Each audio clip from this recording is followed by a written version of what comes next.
Kalsel masuki musim kemarau, waspadai ispa.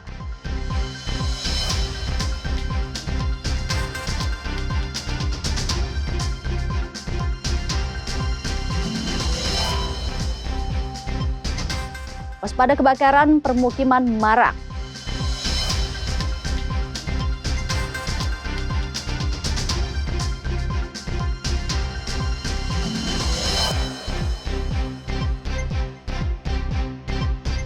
Jens Raven top scorer Piala AFF U23.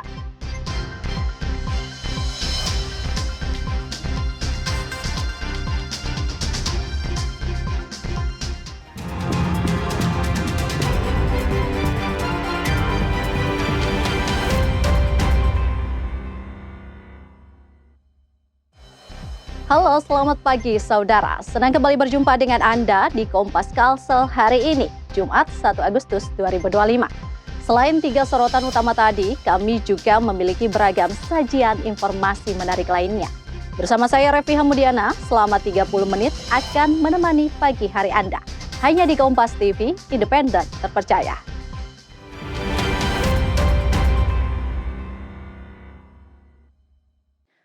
Mengawali informasi pagi hari ini, saudara, sebagian wilayah di Kalimantan Selatan mulai memasuki musim kemarau. Masyarakat diimbau tetap jaga pola hidup, hindari penyakit seperti infeksi saluran pernapasan akut atau ISPA. Pantauan Badan Meteorologi, Klimatologi, dan Geofisika atau BMKG Kalimantan Selatan, sejak pertengahan bulan Juli, sebagian wilayah Kalimantan Selatan mulai memasuki musim kemarau. Hal ini ditandai dengan mulai berkurangnya curah hujan di sebagian wilayah seperti Kabupaten Tabalong, Balangan, Hulu Sungai Utara hingga Kota Banjarbaru dan Banjarmasin.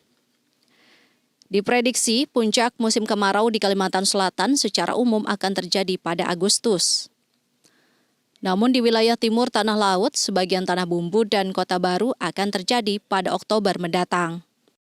Yaitu bulan dasarian 2 Juli, yaitu untuk daerah-daerah yang sudah masuk musim kemarau, yaitu sebagian besar Tabalong, kemudian Balangan, Hulu Sungai Utara, Hulu Sungai Tengah, sebagian besar, namun Hulu Sungai Tengah bagian timurnya masih ada beberapa daerah yang masih musim hujan.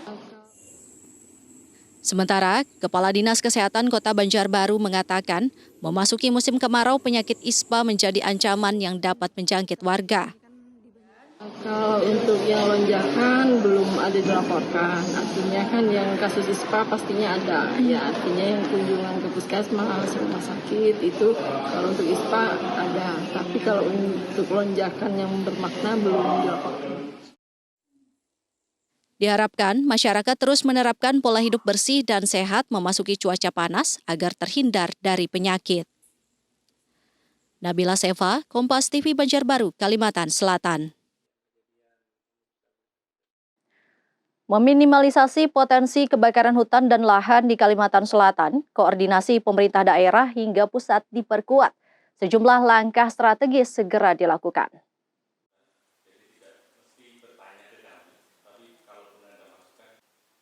Memasuki puncak musim kemarau yang diprediksi akan terjadi pada bulan Agustus di sejumlah wilayah di Kalimantan Selatan, pemerintah provinsi gerak cepat minimalisasi potensi kebakaran hutan dan lahan. Kolaborasi lintas sektoral diperkuat untuk memperkaya informasi, termasuk dengan pemerintah pusat sehingga potensi karhutla dapat ditekan seminim mungkin.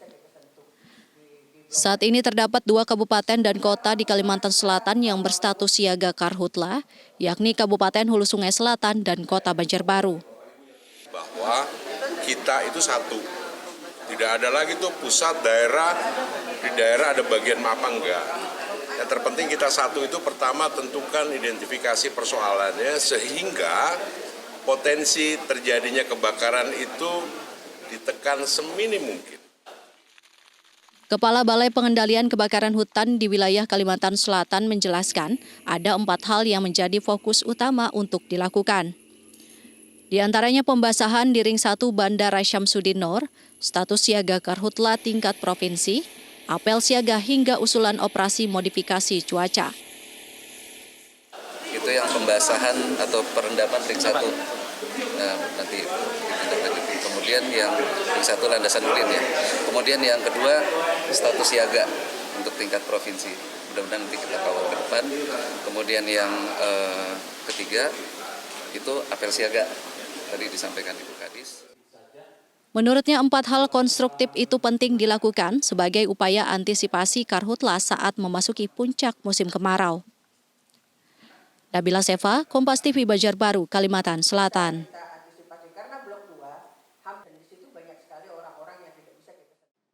Selanjutnya, saudara, ancaman kebakaran hutan dan lahan masih mengintai wilayah Kalimantan Selatan memasuki puncak kemarau pada Agustus mendatang. Namun demikian, pada periode yang sama terdapat penurunan jumlah kejadian karhutla dari tahun sebelumnya. PLT Kepala Pelaksana BPBD Provinsi Kalimantan Selatan bilang, tahun ini terjadi penurunan signifikan jumlah kejadian karhutla dari tahun sebelumnya. Hingga Juli tahun ini terdapat 48 kejadian karhutla, sementara tahun sebelumnya mencapai 366 kejadian. Luas lahan pun jauh menurun. Pada tahun 2024, lahan terbakar mencapai 5.000 hektar, sementara tahun ini 97 hektar. Dari 97 hektar lahan terbakar periode Januari hingga Juli 2025, 34 diantaranya berhasil dipadamkan. Tahun 2004 366, di 2005 48. Itu periode yang sama? Kemudian luas lahan dipadamkan 1.322, 1.323 hektar di tahun 2025, 34,10, kan jauh selesai. Sementara saat ini sekitar 1.400 titik api terpantau di wilayah Kalimantan Selatan. Namun mayoritas titik api bukan di dalam hutan, melainkan di kawasan areal penggunaan lain. Meski demikian, Dinas Kehutanan tidak membedakan penanganan karhutla di dalam kawasan hutan maupun di luar. Strategi penanganan karhutla dilakukan dengan mengaktifkan kembali masyarakat peduli api di seluruh Kalimantan Selatan, termasuk kawasan rawan seperti di Taman Hutan Raya Sultan Adam. Nabila Seva, Kompas TV Banjarbaru, Kalimantan Selatan. Saudara, sesaat lagi kami akan kembali dengan informasi menarik lainnya, di antaranya waspada kebakaran permukiman marak. Selengkapnya kami hadirkan usai jeda.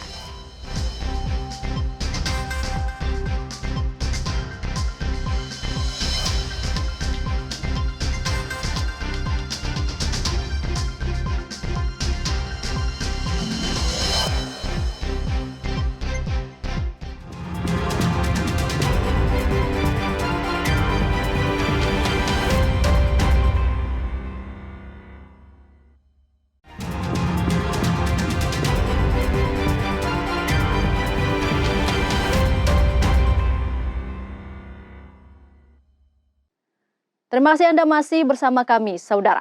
Kebakaran permukiman marak terjadi di Kota Banjarmasin dalam beberapa hari terakhir. Warga diimbau meningkatkan kesadaran mencegah kebakaran, termasuk memperhatikan peralatan listrik dan memasak. Kebakaran di Kota Banjarmasin dalam beberapa hari terakhir terjadi dalam waktu berdekatan. Kepala Disdamkar Mat Kota Banjarmasin, Hendro bilang, kelalaian manusia jadi salah satu faktor terjadinya kebakaran. Seperti keamanan alat elektrik atau jaringan listrik yang kurang memadai, sehingga meningkatkan risiko kebakaran. Sementara jumlah kasus kebakaran pada musim kemarau tidak berbeda secara signifikan dibandingkan musim lain. Kami dari Damkar Kota Banjarmasin, BPBD, Dishub, Satpol PP, bahkan BPK swasta pun disiap-siapkan untuk menghadapi daripada musim kemarau. Jadi kami musim kemarau ini langkah-langkahnya sudah kami siapkan seperti tahun-tahun kemarin saya siapkan. Warga diimbau untuk mengecek kembali instalasi listrik apabila sudah berusia di atas 5 tahun agar meminimalisasi potensi terjadinya korsleting listrik. Sebelum tidur diperiksa lagi, aliran listrik, colokan listrik, atau yang tidak penting itu dimatikan, kemudian kompor-kompor dimatikan sebelum tidur, dan kalau mau bepergian kita periksa kembali kita pastikan aman rumah kita dari penyebab bahaya kebakaran. Diharapkan dengan meningkatnya kesadaran masyarakat dalam mencegah potensi kebakaran, kasus kebakaran dapat berkurang signifikan. Selain itu, setiap rumah dianjurkan memiliki setidaknya 1 alat pemadam api ringan sebagai penanganan pertama untuk mencegah api semakin membesar. Noval Rafif, Kompas TV Banjarmasin, Kalimantan Selatan. Sebuah truk bermuatan batu menimpa sebuah mobil. Peristiwa ini akibat truk diduga tak kuat menanjak di Jalan MT Haryono, Balikpapan Utara. Diduga tak kuat menanjak dalam kondisi jalan padat, sebuah truk pengangkut batu menimpa 1 buah unit mobil. Peristiwa ini terjadi di tanjakan Jalan MT Haryono, Kecamatan Balikpapan Utara. Beruntung penumpang mobil yang terdiri dari 2 anak dan 1 ibu selamat. Menurut korban, truk sempat berjalan mundur yang diduga karena remblong di tanjakan lalu menimpa mobilnya. Saya tuh 5 meter di belakang dia lah, jauh lah. Jauh. Mundur sendiri. Ini arahnya sama. Naik. Satu arah naik ya. Tiba-tiba dia kemundur, menimpa mobil ibu ya. Tapi tadi nggak ada korban jiwa apa. Hasil pemeriksaan pihak kepolisian, selain mobil yang tak kuat menanjak karena jalanan padat, rem truk juga bermasalah. Surat kendaraan juga tidak lengkap dan mati. Kami petugas pos Balikpapan Baru mendatangi laporan dari masyarakat mengenai truk pas tanjakan Simpang Wika. Kebetulan kepadatan arus sangat padat, namun sopir menyadari bahwa dia mau ngerem, remnya itu kurang pakem. Jadi akhirnya termundur mengenakan kendaraan yang ada di belakangnya truk tersebut. Tidak ada korban jiwa dalam peristiwa ini, namun kerugian ditaksir mencapai ratusan juta rupiah. Iskandar Amir, Kompas TV Balikpapan, Kalimantan Timur. Selanjutnya, Saudara, Kelurahan Mentaos di Banjarbaru Utara ditetapkan sebagai kelurahan bebas maladministrasi. Inisiasi ini diberikan langsung oleh Ombudsman Republik Indonesia. Kelurahan Mentaos ditetapkan sebagai kelurahan bebas maladministrasi oleh Ombudsman Republik Indonesia pada Rabu siang. Selain untuk meningkatkan pelayanan, komitmen ini juga bertujuan untuk mencegah korupsi dari hulunya. Apalagi kelurahan merupakan garda terdepan pemerintah yang langsung berhubungan dengan masyarakat. Sehingga layanan publik di kelurahan menjadi indikator di masyarakat untuk menilai berhasil atau tidaknya pemerintahan. Hulunya di mana? Hulunya itu maladministrasi. Oleh karena itu, Ombudsman mencanangkan ini, harapannya nanti konsekuensinya bukan hanya sekedar pelayanan publik di wilayah sini semakin lebih baik, tetapi juga mencegah terjadinya korupsi yang semakin masif. Nah, disinilah esensi mengapa pentingnya pencanangan kelurahan bebas maladministrasi. Itu mencakup pemenuhan standar pelayanan, pengelolaan pengaduan yang efektif, dan komitmen penguatan kapasitas SDM. Ya, SDM, para petugas di kelurahan hanya terus punya komitmen untuk memberikan pelayanan yang terbaik, ramah, senyum, tidak ketus, jangan panjangitan, jangan parangitan. Wali Kota Banjarbaru mengatakan penetapan kelurahan bebas maladministrasi ini merupakan upaya untuk meningkatkan pelayanan publik. Bukan hanya di kelurahan Mentaos, nantinya bisa merambah ke 19 kelurahan lagi, namanya pelayanan publik ini bebas maladministrasi. Semoga ini kita komitmen bersama, mulai dari hulunya dalam rangka penyimpangan dalam masyarakat. 19 kelurahan lainnya di Banjarbaru juga akan mengikuti dan diminta untuk berkomitmen memberikan pelayanan terbaik.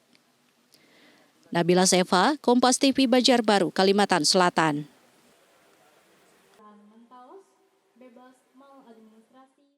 Saudara, menjelang peringatan Hari Kemerdekaan Indonesia ke-80, penjualan pernak-pernik kemerdekaan di Pasar Baru Banjarmasin mulai meningkat. Pedagang musiman ini mengaku omset penjualan mulai naik hingga mampu meraup pendapatan sebanyak 5 juta rupiah per hari. Penjualan pernak-pernik merah putih di Pasar Baru sudah dimulai sejak Juni lalu. Namun lonjakan pembeli baru terjadi pada hari-hari terakhir bulan Juli. Bendera rumah, umbul-umbul, dan bendera kantor menjadi produk paling dicari. Pedagang musiman mengaku omset yang biasanya hanya 1 juta per hari naik 5 kali lipat menjadi 5 juta rupiah. Ada yang 1 juta. Nah, kalau hari ini lumayan sudah. Berapa, Bu? Sekitar 5 juta mungkin ada omsetnya. Mulai dari hari ini ya, Bu? Hari ini tadi. Itu masih akan berlanjut ke hari ke depannya. Mungkin segitu juga, Bu. Mudahan lebih. Mudahan lebih ramai lagi. Apalagi kalau sudah masuk Agustusnya, mudahan lebih banyak lagi pembelinya. Mudahan kami tahun ini lah, kami Pak. Kurang. Asalnya kurang lah, mulai masuk ke Agustus ini lah kami Pak. Apa yang paling banyak dicari Bu biasanya? Umbul-umbul rumah. Perumahan kan bila kakak anak ke sekolah pasti kan pernak-pernik nih kami dicarinya. Yang biasanya kan rumah, umbul-umbul, bagian kantor. Pembeli seperti Fitri, warga Kertakhanyar Kabupaten Banjar, memilih belanja lebih awal untuk menyambut Hari Kemerdekaan. Terlebih, pemerintah telah mengimbau masyarakat untuk mengibarkan bendera merah putih sejak 1 Agustus hingga 30 Agustus 2025. Memang setiap tahun belinya di sini kamu? Biasanya di sini. Karena lebih murah kan? Lebih murah harganya. Kita langganan, jadi tinggal cek bawa nota kembali. Tahun kemarin kami beli sini, ya kembali lagi. Harga penjualan pernak-pernik merah putih masih normal. Bendera rumah dijual seharga 15 hingga 20 ribu per lembar. Bendera kantor di kisaran 35 hingga 50 ribu. Sedangkan umbul-umbul dibanderol dari 25 hingga 35 ribu rupiah. Arpawi, Kompas TV, Banjarmasin, Kalimantan Selatan. Saudara, usai jeda kami akan kembali dengan informasi lain, di antaranya Jens Raven, top scorer Piala AFF U23, sesaat lagi hanya di Kompas Kalsel.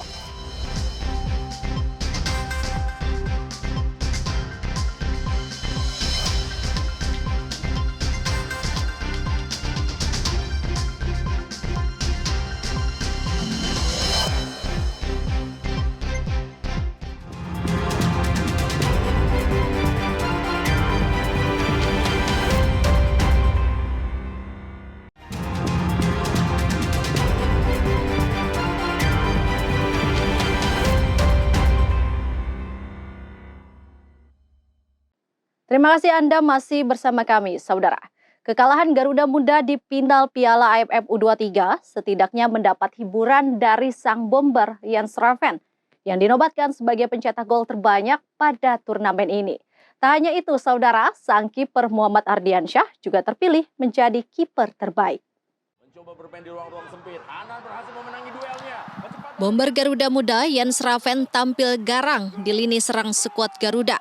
Pemain yang baru saja memutuskan gabung Bali United mempersembahkan 7 gol dan bertengger di daftar top scorer sekaligus dinobatkan sebagai pencetak gol terbanyak di Piala AFF U23. Raven mencipta 6 gol kala bersua Brunei. Dan bomber 19 tahun ini menjadi pahlawan armada Gerald van Berg dengan mencetak gol penyeimbang kala bentrok Thailand di semifinal. Raven menonjol dengan unggul 4 gol dari pemain Filipina Otu Banato yang meraih penghargaan individu sebagai Rising Star di perhelatan kali ini.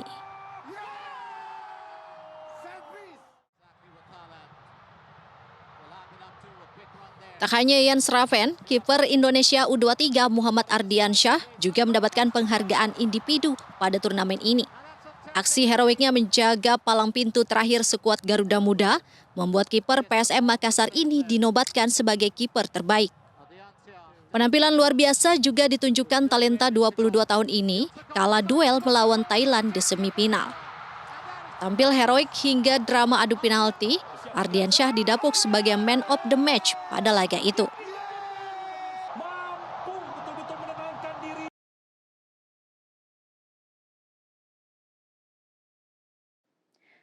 Selanjutnya, Saudara, Timnas Indonesia U23 harus cepat berbenah usai kalah di final Piala AFF U23 2025. Analis sepak bola Gita Suwondo menilai Gerald van Berg harus menambah pemain yang sudah berpengalaman jelang kualifikasi Piala Asia September mendatang. Takluk 0-1 dari Vietnam, Timnas Indonesia U23 kembali menahan hasratnya untuk juara Piala AFF U23 2025. Pada pertandingan tersebut, Indonesia terlihat memiliki kekurangan di sejumlah sektor, terutama di lini depan. Garuda Muda praktis hanya mengandalkan Jens Raven untuk menggedor gawang lawan. Melihat kondisi ini, analis sepak bola Gita Suwondo menilai tak ada salahnya bagi timnas U23 untuk memanggil sejumlah pemain berpengalaman untuk proyeksi kualifikasi Piala Asia U23 2026 September mendatang. Di timnas senior ada nama Marcelino Ferdinand, Rafael Struijk, Justin Hubner hingga Welber Jardim yang bisa memperkuat Garuda Muda. Juga satu pemain keturunan Indonesia yang masih dalam proses naturalisasi, Mauro Zelstra. Hanya jeda 2 bulan, armada Gerald Penberg akan menghadapi Korea Selatan, Laos, dan Makau di grup J kualifikasi Piala Asia U23 2026. September, artinya tim senior juga hanya pertandingan persahabatan kan. Kenapa nggak pemain-pemain ini dimasukkan? Karena di lini belakang, lini tengah, dan lini depan harus ada yang ditambahkan dengan pengalaman di senior dan itu dibutuhkan dari para pemain diaspora plus Marcelino Ferdinand. Harus ditambah jelas itu, karena kita nggak mampu cetak gol. Ada Marcelino Ferdinand yang pengalaman sampai lolos ke semifinal, bahkan hampir lolos ke Olimpiade ya. Ada Rafael Struijk juga, ada Ivar Jenner yang masih bisa, ada Hubner juga di belakang. Tapi lini depan terutama kenapa? Karena kan formatnya kualifikasi ini adalah juara grup dan 4 runner-up terbaik dari 12 runner-up. Kita harus menang besar lawan Makau, harus menang besar lawan Laos. Kalaupun kita kalah atau draw sama Korea Selatan, asal kita menang dari Laos dan Makau, menang besar ya maksudnya ya, kita masih bisa jadi runner-up terbaik. Dan kalau menang besar kan diperlukan gol. Selanjutnya, saudara, sejumlah transfer laga sudah menemui titik terang. Luis Diaz resmi hijrah ke Bayern Munchen. Sementara Alexander Isak selangkah lagi bergabung dengan Liverpool. Selengkapnya dalam bursa transfer. Setelah sempat gagal gabung Barcelona karena El Barça mundur karena harga, Luis Diaz akhirnya resmi bergabung raksasa Bundesliga Jerman Bayern Munchen. Laskar Bavaria mendaratkan pemain berdarah Kolombia dengan mahar 75 juta euro atau setara 1,4 triliun rupiah. Talenta 28 tahun menandatangani kontrak sampai 2029. Luis Diaz merupakan andalan si merah dalam beberapa musim. Swedia ini telah mencapai kesepakatan pribadi bersama armada Arne Slot. Saat ini tinggal Liverpool yang akan berunding dengan Newcastle United untuk membicarakan sang bomber sebagai penjualan termahal di Liga Primer Inggris dengan harga 3,2 triliun rupiah.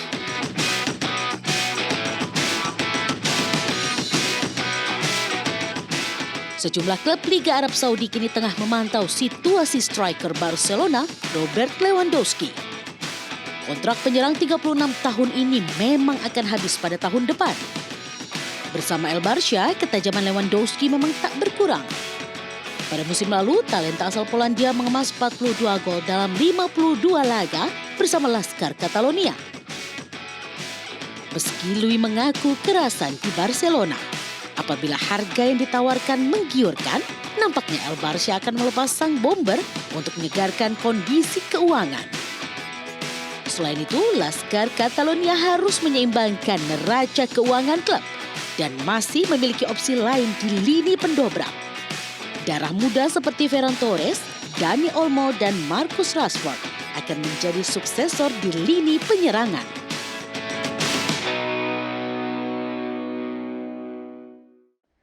Saudara, rangkaian informasi tadi sekaligus mengakhiri perjumpaan kita di Kompas Kalsel hari ini. Saya Revi Hamudiana beserta kru yang bertugas mengucapkan terima kasih atas kebersamaan Anda. Selalu saksikan beragam sajian informasi terkini dan teraktual lainnya. Hanya di Kompas TV, independen, terpercaya. Sampai jumpa.